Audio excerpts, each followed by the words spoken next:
Welcome to Pop-O-Holics, a show about hot takes hotter than hot tasty pancakes, where the boys are coming to you for the very first time. Nothing went wrong with the recording. Christian has we're recorded on time, and we've started, and it's really great. And this is what always happens, is that it's great. You've reached a Pop-O-Holics Weekly upload. We're so happy to have you. I'm your crazy, insane host, Christian Katie, and I'm joined by my favorite two co-hosts. Chris Conkling saying his name definitely for the first time tonight. And Brian Dupree, round one as well.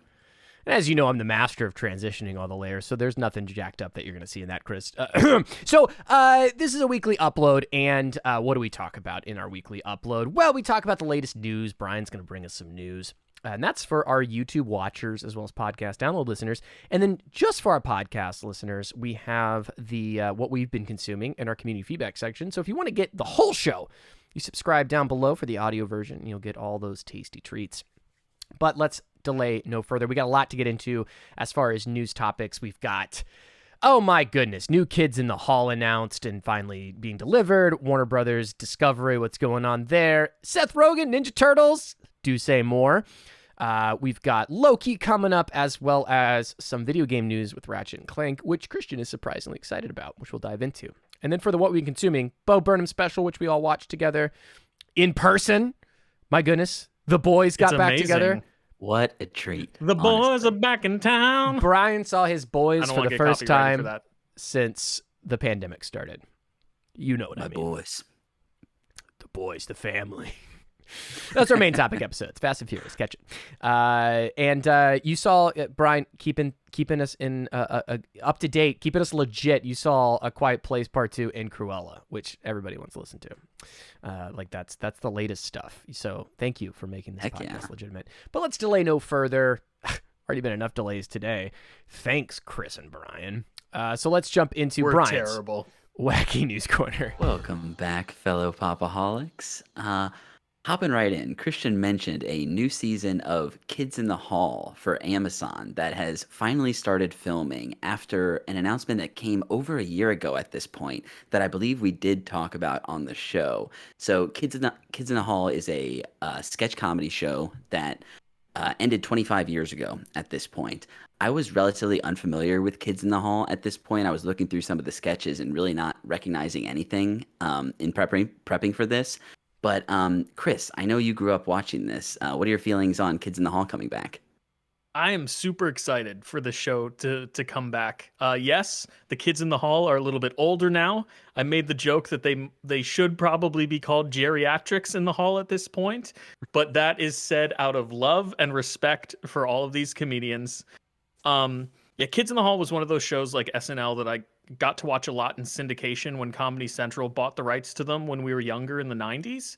So I always remember, watching Kids in the Hall on the weekends, on days where I ended up staying home sick from school. You would catch Kids in the Hall and SNL in the afternoons on Comedy Central. So in my youth, they were like a comedy staple for me. And I think one of the most exciting things about the show coming back now is over the last couple of years, my wife and I have been watching Superstore. And Mark McKinney plays the manager on that sitcom. So my wife was introduced to Mark McKinney and as Glenn. And through that, I was able to say, hey, have you ever seen Kids in the Hall? And of course, she hasn't. She's not, she doesn't follow comedy as closely as I have over the course of my life. But it kind of gave me an in to introduce her to some of the old Kids in the Hall sketches. And now she as well is also excited to watch this new Amazon show with me because she's familiar with some of the people that comprise Kids in the Hall. You also have Dave Foley, who has done a lot of work over the course of his career. In terms of like Disney, he was Flick in A Bug's Life. He was also in a couple of sitcoms in the 90s. But yeah, these comedians are so talented, and I'm just really excited that they're doing this project. It's only going to be 8 episodes, but I'll take whatever I can get. Christian, how do you feel? Just to quickly run through these guys, the members of Kids in the Hall are Dave Foley, Kevin McDonald, Bruce McCulloch, Mark McKinney, and Scott Thompson. Yeah, I don't know if this is a legit rivalry, like if it's actually a thing that people compare a lot, but I was more of a State guy right? I And like the state too, though. I mean, I don't know if it's a rivalry. yeah, I don't either. I wasn't, I was very young when these were coming out, but I've always gravitated more towards the state, and I don't know why I'm comparing them so closely or that they have to be compared. They just were of similar times, right? So I honestly have tried to watch some Kids in the Hall, and every time I watch it, I'm like, oh, this is '90s sketch comedy, and I'm immediately like, I want to watch the state. So I'm not super stoked for this, but this might be a good reintroduction to the Kids in the Hall. Maybe it's something I can dive into, but more of a state boy. Are you more of a state person or more of a Kids in the Hall? Let us know in the comments. I would be interested to see how many fans we got out there of both those. I would be too. Yeah, so definitely let us know about that. And as this comes out, I'm sure we'll get trailers, and some of us will be checking out at least some of this in the coming year or two as this airs. So the next piece of news, bit of a light news week this week, but we talked about some of the mergers that happened in the last couple of weeks. And Warner Brothers Discovery, a new merger has been announced. And I made a joke to you guys in our chat that how many marketing people did it take to come up with this brilliant title, because it's just the most simplistic and obvious name, and they put no effort into it. They just literally smashed them together. And yeah, this was part of a $43 billion deal that had happened with AT&T and Time Warner, and is just a part of the ever expanding three companies that will eventually own everything and package it up. It's a little bit unclear exactly what's going to happen with this at this point. They think that it might be a combined package between HBO Max and Discovery that they end up working together. So it remains to be seen exactly how this is going to play out. But do you guys have any feelings on this news? Are you concerned with the way that things are trending in this regard? I'm not concerned. I'm actually really excited that Okay. Discovery has purchased Warner Brothers WB from AT&T, because from what we've seen over the last year or so, and how AT&T especially has handled the Warner Brothers business during the pandemic, AT&T doesn't care about its creators. Most of the directors and most of the actors that had built relationships over multiple decades with Warner Brothers had abandoned them after AT&T made the choice to release Warner Brothers' entire 2021 film slate on HBO Max as well as in theaters. That was a huge move where, here on the podcast, we spoke positively about that, mostly because, I personally wasn't really ready to go back to theaters. And when we talked about that news, the country really wasn't in a position to make me feel safe going back to theaters. But a lot has changed in the last couple months since that was announced. And since we've gotten some of those films on HBO Max. And I have to say, I'm happy because Discovery seems to be more in tune with those relationships and is creator focused. They put the creators first. So the best thing that could possibly come out of this merger is that Discovery is going to rekindle those relationships with these creators that have kind of parted ways with the studio. And I honestly think that Discovery will be able to rebuild those relationships. So people like Christopher Nolan, people like Denis Villeneuve will want to come back and work with WB again, considering that they already had good relationships with them in the past prior to AT&T purchasing and running the company. So overall, I really do think this is going to be a positive for Warner Brothers. In terms of like my bubble and what Warner Brothers makes, like the DC films and stuff like that, those will inevitably be impacted in the future, years from now. But I think it'll be for the best. And I'm excited to see what Discovery ends up doing with all this material. Christian, do you have any opinion? Yeah, I'm really excited to get the Alaskan DCU Justice League fishing show. Very excited about all that coming. Aquaman cameo, obviously. Yeah, of course. He talks to the fish. He's like, I could just tell him to get in the net. And Batman's like, no, that's still fun. There's no challenge in that. Batman remodeling the Batcave. Yeah, absolutely. Yeah, exactly. Like super hangout. Incredible. My name is Bruce Wayne, and I'm gonna flip the Batcave. Come on this journey with me. I'm a billionaire businessman / vigilante crime fighter with a budget of $300,000. I'm really looking for a quaint cottage Dude, home in those Cape Town. those HGTV flipper shows where the couple's like, yeah, I'm an illustrator that works from home, and my wife is really into crystals, and our budgets are $300 million. It's like, how the hell? Yeah. Realistic and relatable couples. Always. Right, exactly. That's why my reverse joke was that Batman only had 300,000 to spend. You know, Right, he's being exactly. very- Like super frugal he's being for a very, billionaire. being very modest. What's a better name for Warner Brothers Discovery? I don't know. Warovery? I don't know. I don't know if there's a better way to do it. I think they spent their like combining the names, going like, nah, it's too confusing. Warner Brothers Discovery. We'll make it easy. I think, despite how silly the combined title is, I don't think you want to lose what comes along with the name Warner Brothers. And that's it- clearly what it is, right? The brand recognition on both parts. They don't Yeah. want to. Yeah, no, it's understandable. It's just a little. It's just a little silly on its face, but that makes perfect sense from a, We'll get from a used to business it. perspective. Yeah. Yeah, it's So, a lot. It's a lot better than Warner Brothers and Bell South. No one could run Warner Brothers worse than AT&T, so I think it's fine. Like I think it'll be probably Agreed. better. Okay. I mean, they ran that company so poorly, and so, like everything was a They nightmare. were responsible for getting us Zack Snyder's Justice League. I will thank say God. that like that's all is forgiven. It's not that's the one good positive. when if you've watched John Oliver's show, I think once every 3 shows or something, he just shat on AT&T. He'd be like, AT&T, the company that owns this, is terrible and we hate you.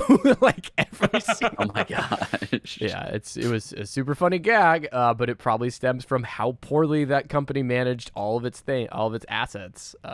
So yeah, we'll see. I am a little concerned about Discovery-ification, because all those shows are like the same, but they're very popular and people like them. So they'll probably stick to what brand is good at what, hopefully. And again, don't think they could do an any worse job than AT&T was doing. Definitely. Yeah, so that's Warner Brothers Discovery. I'm sure we'll be talking about the repercussions of this as we go on this year. The last piece of news proper. This was something that I feel like I must have heard about at some point, but it snuck into my purview this week. There is a CG animated reboot of Teenage Mutant Ninja Turtles. Chris is understandably excited. We, the 3 of us, played through Turtles in Time this weekend, gloriously Not just defeating. So we saw, just for some backstory, Yeah. we saw each other for the first time in a year and a half, all of us together, because I had been in California right before the pandemic, and obviously the pandemic, we'd been social distancing and not doing our in-person recordings. And so it was a momentous occasion, and we all hung out. Chris, I discovered that you have a Turtles in Time and original Teenage Mutant Ninja Turtles arcade cabinet. It's like a reissue, right? It's a retrofitted. It's the Arcade 1-Up is a company that reproduces arcade cabinets, and obviously I had to get the Ninja Turtles arcade No, cabinet. of course. Why wouldn't you? It's just a game that has aged like a big sack of shit. But man, what Easy now. fun was it? We played through the entire like campaign, which I had never seen the end of. I play that game all the time. It was at my local Chuck E. Cheese, and like I never saw past the second level. I got to the surfboard part and then didn't. But Turtles in Time was also, I think, available for like Sega Genesis and stuff, right? The Super NES. Super NES. It may Okay. have been available for the Sega as well, but I know definitely it was available for the Super NES because I own that too. Yeah. Quick review of that game. Probably would have cost us $75 to beat it together. Most likely, yeah. A lot Yeah. of quarters. I had 999 lives, and by the end of the game, I might have had like 850 lives. So yeah, we beat it, just by sheer force of no quarters needed. But it was a lot of fun. But A little there's bit only of carpal tunnel. only 2 buttons in the game. Quick review is I think I prefer the X-Men arcade game. I think, They're they're very similar. but there's like 19 characters in the X-Men one. It's such a large cabinet. It was so absurd. True. And a very big. Christian, you might be pleased to know that I believe Arcade 1-Up does have a cabinet of that X-Men game. Brian, back to you. Just gonna real quick. That is now ordered. Yeah, the X-Men cabinet was also at our local Chuck E. Cheese, if I remember correctly. But yeah, this is being produced by Seth Rogen and Nickelodeon. It is directed by Jeff Rowe, who recently worked on The Mitchells versus the Machines on Netflix, which I saw and really enjoyed, if you guys haven't seen that one. And it's going to be written by Brendan O'Brien, who wrote both Neighbors and Neighbors 2, starring Seth Rogen, which are movies that I haven't seen, but obviously did relatively well, considering they made a sequel. Chris, had you heard about this reboot coming, and how are you feeling about this? I did. So I heard the initial announcement probably a year ago at this point. The pandemic slowed down so much. But I was really excited to hear that the Ninja Turtles were getting another reboot. We just had the Bay Turtle films. There are things that I like about those movies. There are moments where like the turtles do really feel like they're embodying what the turtles are supposed to embody, but everything else in the movie isn't very good.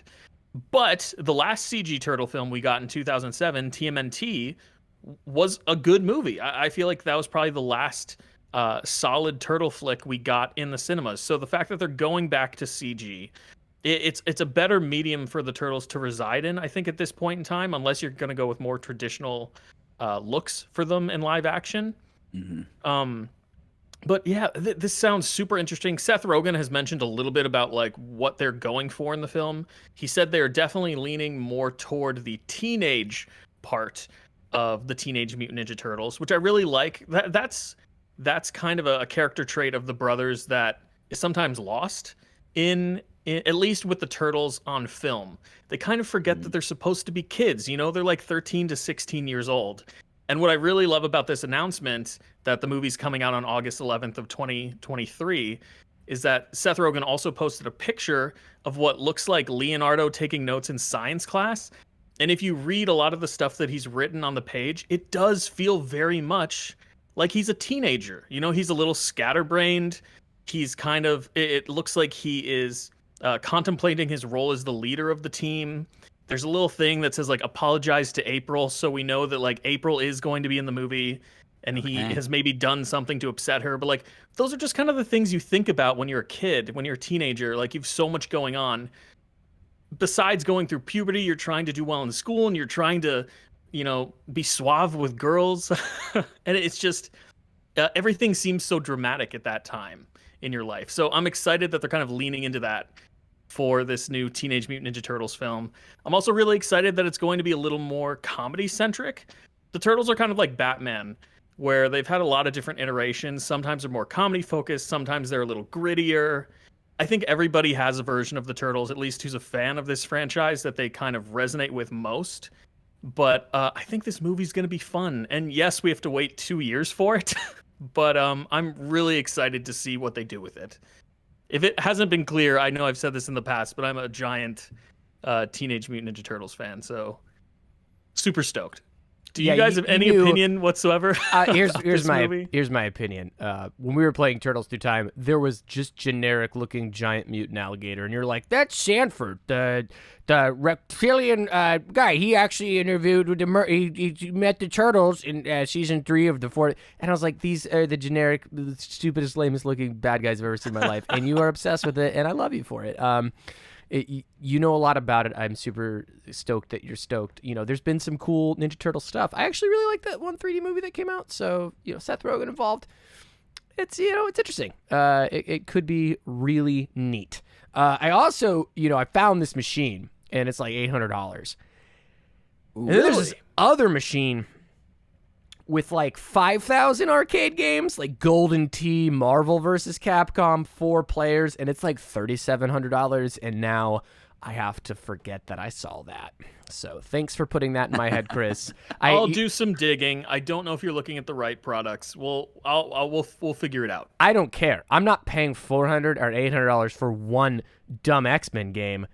I want to buy the one with all the games, like especially with every arcade game ever to exist. Like if I was gonna buy one, it wouldn't be the X-Men one. It would be like Marvel vs. Capcom 2 or something. It would be like which they have. I know that Arcade 1-Up has that machine. The Marvel vs. Capcom machine is definitely out there. But what if I told you could get like 4,000 games in one, and then it's just everything you ever need? It's the ultimate arcade machine. Sure, it's $4,000 and way outside your price range, and you have no place to put it, and your girlfriend might break up with you if she walks home one day and you've got it positioned up in the living room. But if you bought the damn house, then why is she complaining? Because I paid for the damn thing, so it doesn't matter what I put in it. You can't tell me what to do, Margaret! Christian's going through some things. Brian, do we have any other news? Chris, I need $4,000. We'll talk after the recording. Immediately. That is actually it for news proper. Now we're going to move into some stuff that's coming out this week. First, this Wednesday, the long-awaited Loki series on Disney Plus is premiering. So this stars Tom Hiddleston as the titular Loki, as well as Owen Wilson, Gugu Mbatha-Raw, and Wunmi Masaku. And this is set in an alternate version of Loki who has created a new timeline following the events of Endgame. So I don't want to say too much about this to avoid spoiling what happens in Endgame, but this looks like a time-traveling romp that has a lot of potential to be a lot of fun. Tom Hiddleston, one of the most consistently fun characters in the MCU, incredible turn from villain to friend and back. And yeah, I think there's a lot of potential here. It looks very MCU, for better and for worse. But I know we've talked about this a good deal. But what do you guys? Are you guys looking forward to Loki starting this Wednesday?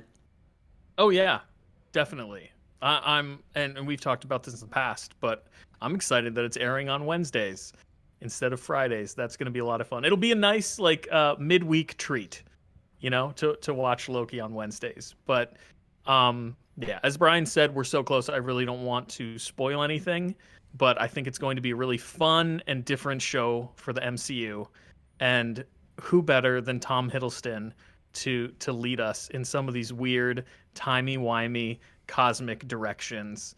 It's going to be a blast. Hold on, cut to Chris talking about Loki. It's like Doctor Who meets Marvel, and I'm... Oh, we're about to lose Christian. Yikes. He's back. And I'm sorry, I always fall back. I just fall back into the old school mode. That's okay. No worries. Can I just tell you what I'm going to do? I know exactly what I'm going to do. I'm so predictable as a human. I'm not a complicated beast, people. I don't want to see the show. I don't care. Like Tom Hiddleston, he's fine. I'm going to watch the first episode and be like, it's actually better than that would be. And I'm very excited about the show. I'm going to watch it, and then I'm going to have a whole bunch of problems. And at the end, I'm going to go, well, it is good, but man, it makes me frustrated that it's just not excellent. Whatever. I have a feeling that's definitely going to happen. And the great news is you're going to be able to hear us talk about it once the series is wrapped. We'll record another series review like we have with the last two MCU shows. So unless Christian doesn't like, which is not going to happen. I already told you how this is going to play out. Theoretically, I might not like the show, and I might not watch all of it. So it may just be a Brian and Chris episode. We'll see. We're gonna find out. I don't like to dedicate to season-long television. I have a feeling you'll make it to the end. Yeah, I tend to agree, but yeah, low key, you're probably right. Tune in next week to see how we're feeling about the first episodes of Loki. That's coming out on Wednesday to Disney Plus. Moving on, we've got the second half of the first season of Lupin coming to Netflix this Friday. So this stars Omar Sy as kind of a master of disguise criminal who apparently there's a cliffhanger in the end of the first set of episodes that came out. This was kind of a sleeper hit on Netflix, a French show. I watched the first episode. It was a lot of fun. If you like heist stuff, it seems to give a lot, and apparently the whole first season is really good. So that's coming back this Friday to Netflix. That's Lupin Part 2.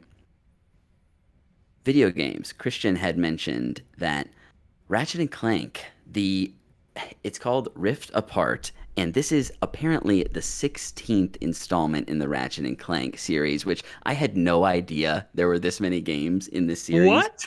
I know, it's absolutely insane. And so obviously there's a big following for the Ratchet and Clank series. This one is a third-person shooter platformer that was developed by Insomniac Games, published by Sony Interactive Entertainment, and is coming out for PlayStation 5 exclusively at this point. I don't know too much about these games. I never played these. Of the games that I think are similar to this. I played Jack and Daxter 2. That was kind of my jam. And I don't know if they're actually similar, but I was very into that game. But yeah, Ratchet and Clank Rift Apart. They've obviously been doing something right for 15 games. So this looks pretty interesting and will be out this Friday. Yeah, if I could say a couple things on Ratchet Yeah, and Clank. please. So Ratchet and Clank is a platformer similar to Jack and Daxter, but it focuses more on like these ridiculous weapons. So like the charm of Jack and Daxter is that you get these like gravity guns and this ability to manipulate the environment, and you get these like portal guns and all this other stuff. So that's like a really cool precedent. And Insomnia, you may know, is the studio that made Spider-Man, the Spider-Man games you like so well. So they're like a well-established, really great studio. But the coolest thing about this game is this is going to be the first legitimate next-gen game on any of the consoles. This includes Xbox and PlayStation. And in fact, it is going to be one of the first games that needs to be played on an SSD. Like, there are some exceptions to this. Like, some of, like Returnal only runs on a PS5. And you also got the Dark Souls remake, which helps with loading screens. But they designed this game around SSDs. And it's crazy because SSDs have been around for a while. If you know anything about tech, you've been able to run your PC on an SSD for like 15 years. But it has not been the consumer standard. And I'm getting very excited about SSDs because they've just been the greatest way to load shit like on your system forever. And only if you had a high-end system or you invested yourself, like consumer-graded stuff, PCs in the sub $800 market just haven't been running on them until very recently, and now they're coming to consoles. And what does this mean with Sony's, like very proprietary SSD technology? It actually means that when you're in the world, everything in front of you is loaded in the like best resolution that it can be, and behind you in the game world is absolutely nothing. And it's not until you turn around that then they can load into data what's behind you. What does this mean for gaming and what it means? It means that you are going to be able to warp into entirely different levels instantaneously. And they're going to be able to make these massive environments, and it's going to be crazy because this is fun, like colorful, very animated world. And this is shaping up to be one of like the coolest tech things in gaming that also translates to like the experience side of it. And I'm not a huge Ratchet and Clank fan. I've played a couple of them. They're like really good fun, especially if like for the younger audience. They're very like accessible. It's kind of more like a preteen, teenage kind of vibe as far as like the attitude of it and like what genre it's in. And kind of like a Sonic the Hedgehog type of tone. Yeah, like modern Sonic. He's like a little edgy. He's a little edgy, but it's not like graphic or anything. But it's fun. It's full of funny characters and stuff. And but like besides all that being like really well and polished, the fact that this game is like legitimately only possible on these newer systems because of what they're doing with solid state memory, it's gonna be so cool. And man, I'm very, very, very, very excited. If you can't tell, Sorry. Continue. No. Just to wrap up, I think that you're gonna see the reviews for this game go, X, Y, and Z have never been done in a game, and it's absolutely game-changing and blows you away. Like, that is, regardless of how the whole game stacks up, based on what I've seen they're able to do, it's just something we've never seen in games before, and it's the future of what we're going to be able to see, and it's very, very exciting. To speak to what Christian's talking about how efficiently SSDs load environments in video games.